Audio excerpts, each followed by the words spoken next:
Hey everybody, this is Sully with 5 Freaking Onion Rings, and I've got a couple of tips here for you for getting into FPV, because I keep seeing on Facebook, how do I get into FPV as a newbie in 2021? You know, what do you need to get in? And I thought I would give a few more recommendations because I've had a few, but I was thinking about, and there are a few things that I feel like people misunderstand about FPV. And first off, COVID hair, if you like it, thumbs up, subscribe, do all that good stuff. If you're rocking it, definitely thumbs up. Let me know down below. But anyway, just wanted to get into this. So number one, to get into FPV, you need 3 key ingredients plus one extra that everyone forgets to mention.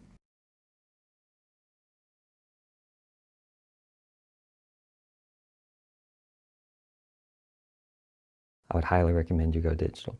If you're like a lot of people and you're not sure you want to get into the hobby, get a kit that's about $280 from Emax, and I'll link it down below. It's the Emax Ready to Fly kit. It has a controller, it has a quad, and it has goggles, and it's about $280. That will get you in the air, and it will get you happy. And if you like it, then you can start off on your real quad journey of buying, getting a digital headset and flying from there. Now with a digital setup, you're going to spend well over $1,000. Like, it's just going to be well over 1,000. With that other setup, a few $100s. We have a quad, we have a remote, and we have goggles. That's the 3 things you need: quad, controller, goggles. After that, as long as you're keeping in the 3-inch range, repair tools and spare parts you'll learn about. And but realistically, those 3 things will get you in the air. Sounds like a great thing. My problem with simulators is that you don't really ingrain how much consequences there are to wrecking. So anytime I fly a simulator for a long time, whenever I go back out, I always crash, and it's always bad. Takes me a few minutes. Now, I get the muscle memory down, that part's good, but as far as going from simulator to actually flying, especially a 5-inch or a fast 3-inch, gravity doesn't work the same in a simulator. So I like them. I feel like they are great tools. I don't feel like they're as good of a tool right now in 2020, 2021 as they would be after the fact. I don't think they're as good of a beginner tool. They're as good for getting the hang of a few things, but you don't get the same. So I do like the Emax Ready to Fly. It works really well, and it's small enough and light enough that you can crash it in your backyard. You're probably not going to do much damage, if any, and you're going to get a lot of flights out of it. And that's going to teach you a lot better than a simulator where you can just, push a button and you reset. For some reason, that push a button reset mentality is destructive. It is. Now, once you learn how to hover and go forward, back, and do your basics in that, then you can get in a simulator and do all your weird tricks. And that type of simulator practice, that's very helpful. So I do love that. And from that, do a simulator. Once you get that first, I know how to fly bit down, then a simulator is helpful. Learning how to fly off a simulator from the start will mess up your mind. I look at this as a music term. If you learn how to practice the scale really quickly, but you're sloppy at doing it, it's going to ingrain that sloppiness into you way, way more than if you start off slowly and you practice and practice and practice. And I feel like the slow start off it's tiny quad, learning how to get in the air, learning how gravity works will ingrain that in your head much more effectively than a simulator.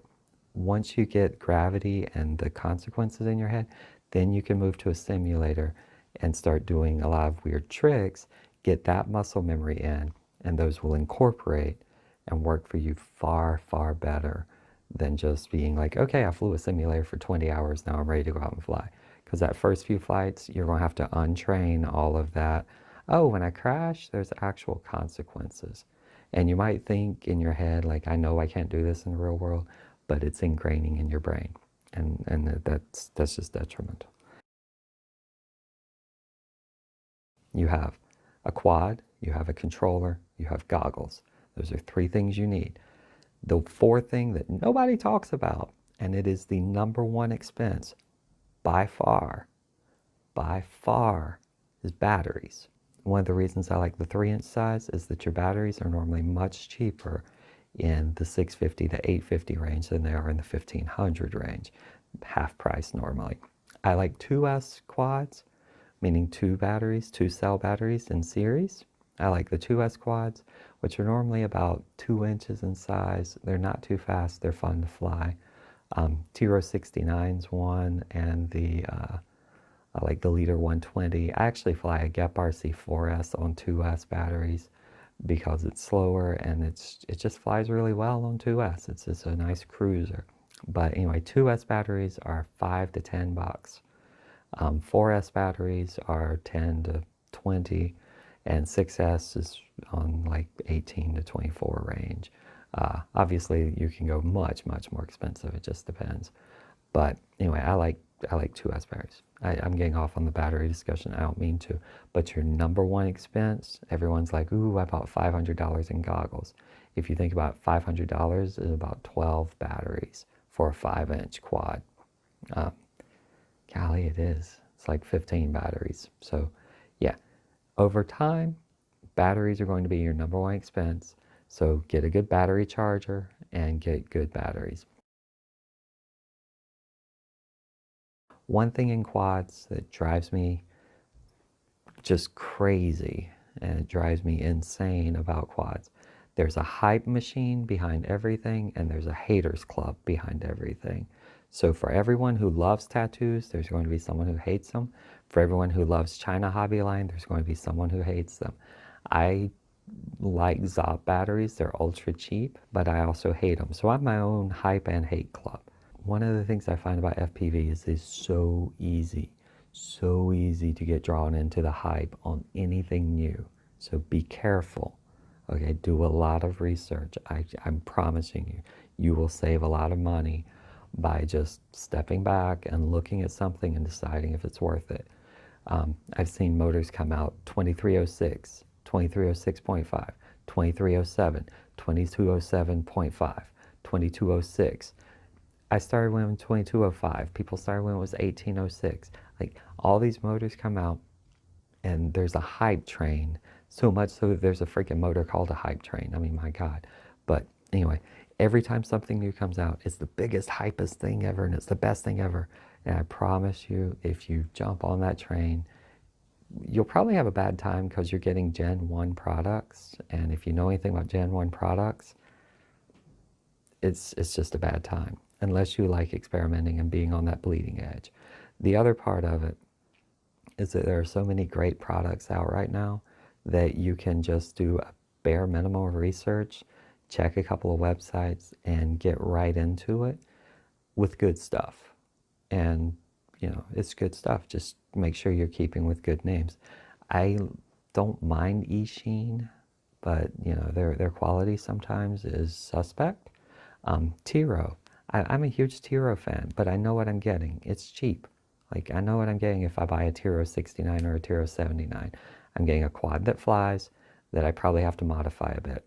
And it doesn't have all the premium parts, and that's fine. For an extra $50, I can get a diatone, and it has premium parts, and that's fine.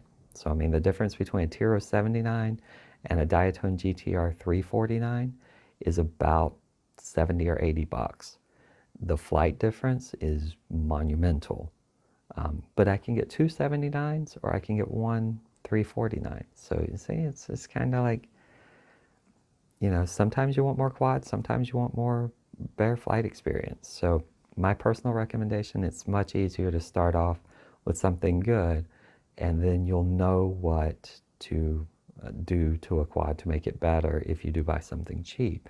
If you start off with something cheap, every time you get something better, you're going to be like, ooh, this is so much better, and you're not going to fly the other stuff as much.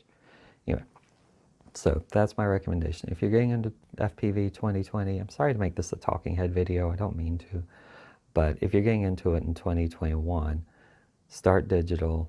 I would go digital.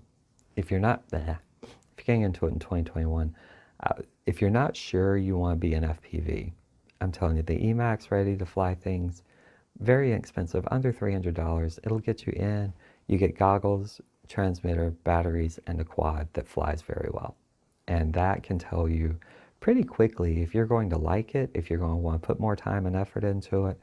And honestly, I would call under $300 to be your, if you're getting into this hobby, you will easily dump $300 into something stupid. So at least put it into something that flies and works well and tells you if you want to go at it.